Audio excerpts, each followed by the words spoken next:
샬롬 반갑습니다. 윤정훈입니다. 이 시간에는 우리가 궁금하고 알고 싶어하는 한때와 두때와 반때에 대해서 가볍게 말씀을 나누고자 합니다. 먼저 다니엘서 7장 25절 말씀 보면 그가 장차 말로 지극히 높으신 자를 대적하며 또 지극히 높으신 자의 성도를 괴롭게 할 것이며 그가 또 때와 법을 변개코자 할 것이며 성도는 그의 손에 붙임 바 되어 한때와 두때와 반때를 지내리라 라고 표현하고 있는 것이죠. 이 사단은 어떤 자입니까? 천하를 삼키고 밟아 부서뜨릴 것이다 라는 것이죠. 7장 23절에도 나오고 있고 또한 25절에 보면은 참 재미있는 표현이 있습니다. 장차 말로 지극히 높은 자를 대적한다라는 것이죠. 그 사건이 언제 일어났습니까? 예수님 당시에 종교 지도자들이 어떻게 합니까? 그 시대의 모든 사람들의 칭찬을 받고 존경을 받고 이스라엘 민족을 다스렸던 그들이 예수님을 어떻게 합니까? 대적하여서 십자가에 죽이는 그 일들이 이루어지는 것들을 알게 되는 것이죠. 심지어 누구를 괴롭힙니까? 성도를 괴롭게 할 것이다 라는 것이죠. 실질적으로 이 유대 종교 지도자들이 누구를 쫓아갑니까? 사도 바울과 그의 제자를 쫓아다니면서 끝까지 감옥에 가두고 심지어는 죽이기까지 괴롭힌 것들을 알게 되는 것이죠. 심지어는 또 재밌는 표현이 있습니다. 또 때와 법을 변개코자 할 것이며, 그렇죠. 그 때와 법이 무엇이겠습니까? 하나님의 그때, 이 사랑을 멸하기 위한 그때와, 그렇죠. 또는 무엇을 변개합니까? 무엇을 바꿔버립니까? 하나님의 말씀 자체의 해석을 바꿔버린다라는 것이죠. 그로 인해서 우리를 혼돈하게 하고 헷갈리게 한다라는 것이죠. 하지만 26절 말씀 보니까 그러나 심판이 시작된즉 그는 권세를 빼앗기고 끝까지 멸망할 것이죠.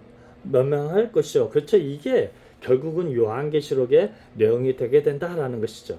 즉, 이 사단은 무엇을 하고 있습니까? 자기에 대한 최후의 심판을 알게 된다라는 것이죠.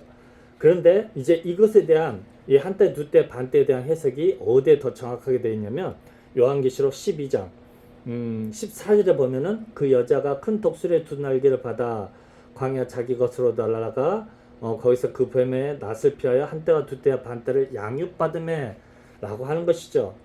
자기 곳이 어디겠습니까? 결국은 하나님의 나라이며 우리가 작은 예수로서 한때와 두때와 반때를 양육받는다 라고 표현하고 있는 것이죠. 즉, 이 한때는 무엇입니까? 성부 하나님의 역사를 의미하고 있는 것이죠. 이게 한때이고 두때는 무엇입니까? 영이신 하나님이 사랑의 형상을 입고 이 땅에 오심을 표현하고 있는 것이죠. 그럼 반때는 무엇이겠습니까? 바로 성령 하나님, 영의 시대를 표현하고 있는 것이죠. 이때 무엇을 받습니까? 양육을 받는다라고 표현하고 있는 것이죠. 즉 무엇입니까?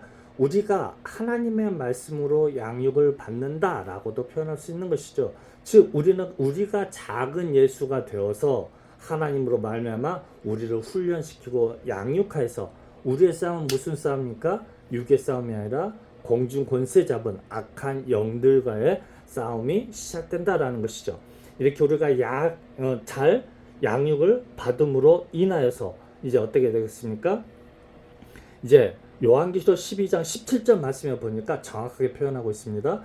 용이 여자에게 분노하여 돌아가서 그 여자의 남은 자손 곧 하나님의 계명을 지키며 예수의 증거를 가진 자들로 더불어 싸우려고 바다 모래 위에 섰더라 라고 표현하고 있는 것이죠. 결국 싸움을 싸우기 위한 시간인 것이죠. 준비 기간인 것이죠. 그게 무엇입니까? 성경 전체 기간인 것이죠. 저와 여러분들이 이제는 하나님 말씀의 이 계명으로 잘 훈련되어지고 양육되어지기 위한 시간을 무엇을 표현했습니까? 성부 하나님의 시대, 그 다음에 인자 예수님의 시대, 그리고 성령 하나님의 시대로 나눴던 것이죠. 그래서 뭐를 표현합니까? 한때와 두때와 반때로 표현하고 있는 것이죠. 그래서 예수님이 돌아간 자기 곳 하나님의 나라, 돌아가서 하나님의 나라를 세우고, 그렇죠, 준비하고 이스라엘 민족을 통해서 하나님 나라를 세워가시죠. 이 시대는 어떻습니까? 영으로 하나님의 나라를 굉장히 확장하여서 이제는 성령으로 말미암아서 우리가 성령의 전신갑주를 취하여서 이제 싸움을 준비한다라는 것이죠. 이제 그와 마찬가지로 이 사단과 그에 따른 무리들도 분노하여 돌아가서 그 여자의 남은 자손, 하나님의 계명을 지키며 예수의 증거를 가진 자들로 더불어 싸움을 싸우려고 대기한다라는 것이죠. 그게 무엇입니까? 요한계시록 다시 표현하면 요단강 건너서 가나안 땅에서의 싸움을 기다리고 있다라는 것이죠. 그래서 여러분, 우리는 이 말씀을 통해서 이제는 우리도 잘 양육을 받아서 하나님의 군사가 되어서 최후의 심판날에 악한 사단과 그에 따르는 무리들을 잘 쳐서 무찔러서 완전한 하나님의 나라가 이루어져서 하나님과 함께 기쁨을 누리는 저와 여러분이 되시기를 주님의 이름으로 부탁드립니다. 감사합니다.